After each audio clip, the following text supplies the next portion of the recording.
Hello everyone, enjoy Christmas.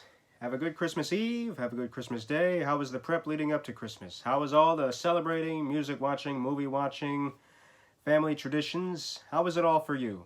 It was great for me. I didn't mean to take a week and a half off from making videos, but Christmas prep just kept getting in the way, and here I am, making a video the day after Christmas.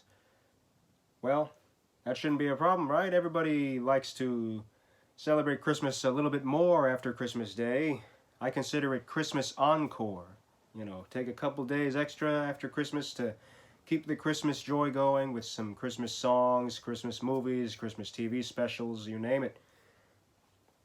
And let's see, there's a movie, I talked about it in a video I did 2 years ago. It's a Wonderful Life.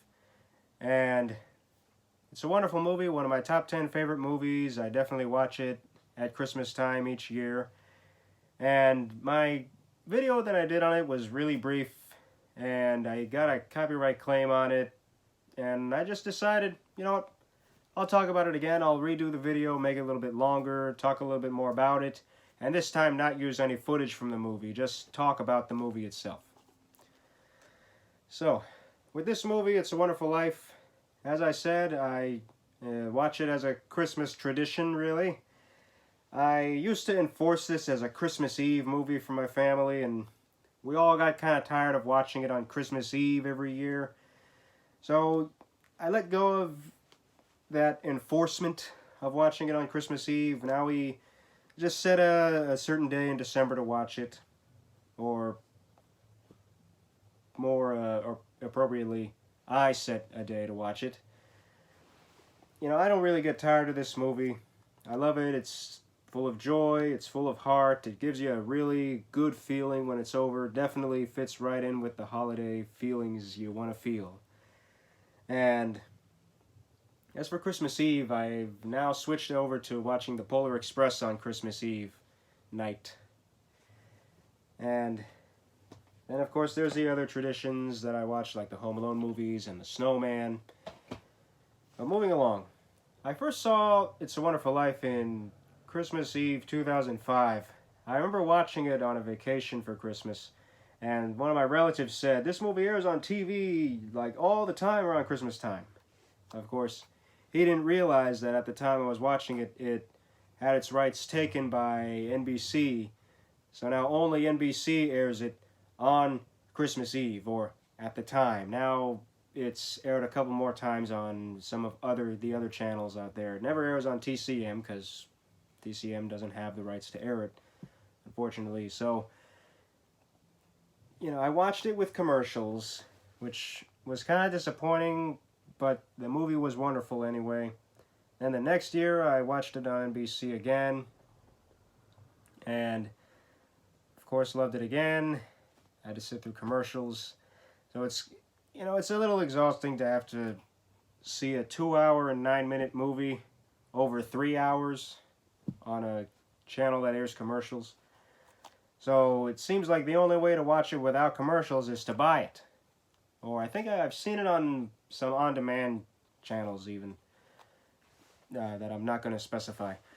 But It's a Wonderful Life, you know, if you can watch it without commercials, definitely.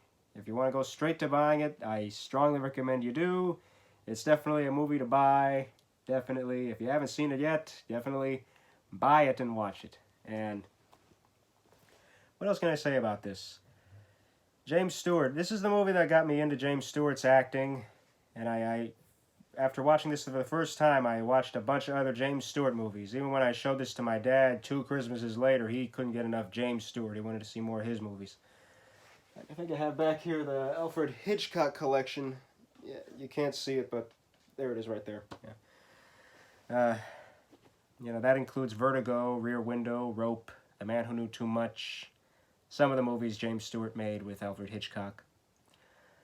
And It's a Wonderful Life still remains my favorite James Stewart performance, my favorite movie that he's done.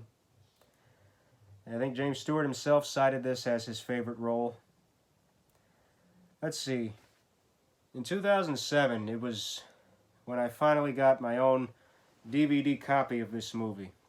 It was the edition that came out the previous year in 2006, but my parents insisted that we watch it on Christmas Day at night instead of Christmas Eve at night. I was a little disappointed in that, but then Christmas Day arrived and I opened my present to this edition of It's a Wonderful Life, which is actually the same as the 60th anniversary edition from the year before, but it's a collector's set 2-disc. Well, the second disc actually contains a colorized version of It's a Wonderful Life. It's weird that colorization has loosely made a reappearance of some sort in media.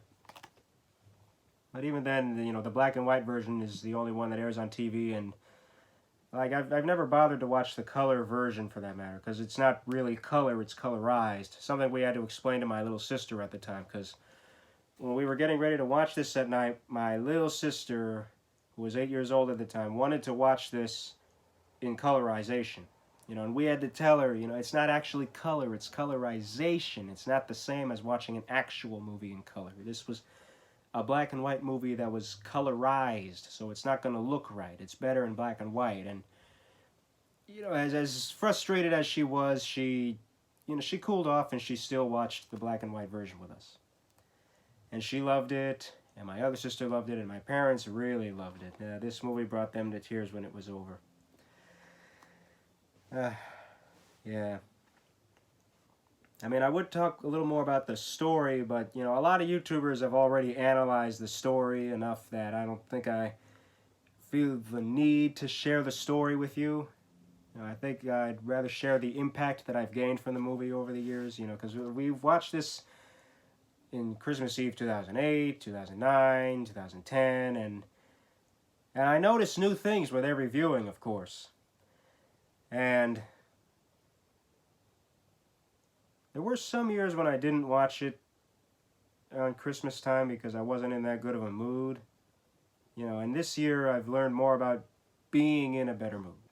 It's not about embracing bad moods. You gotta always wake up feeling good, feeling happy. You gotta always think of things that you're thankful for and be reminded of things that you're thankful for. And I'm thankful that we have movies like this to show us what we should be thankful for. That we should be thankful for life, and we should be thankful that we have angels watching over us, of course. I'm thankful, and this movie is a great reminder of that. It's also a great reminder about love, being in relationships, raising families. It's all things that resonate with me. Definitely. Definitely. Yeah. I hope it resonates with you as well if you haven't seen it yet. We all should be aligned with happiness and joy. We shouldn't be aligned with despair and depression. We should align ourselves with joy, love for one another, romantic love, love for other human beings, love for your family. Love is everywhere as long as you embrace it in yourself and bring it with you everywhere you go. And that's a nice deep theme portrayed in this picture. Yeah. Well, Christmas Day has passed. If you missed out on the opportunity to see this before Christmas, well, don't beat yourself up by watching it after Christmas. It's a great movie regardless. I've heard some people even say they don't like to watch it on Christmas time. Each their own. And I'll close it there. What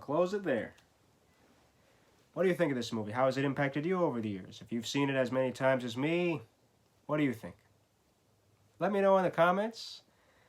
Like and share if you enjoyed my video. Subscribe to me for more videos. Hit the bell if you want to be notified of my future uploads. I'm far from done making videos for you, and I am making bigger projects for you as we speak. Have a great week, a great life, and take a cup of kindness yet for the sake of auld lang syne.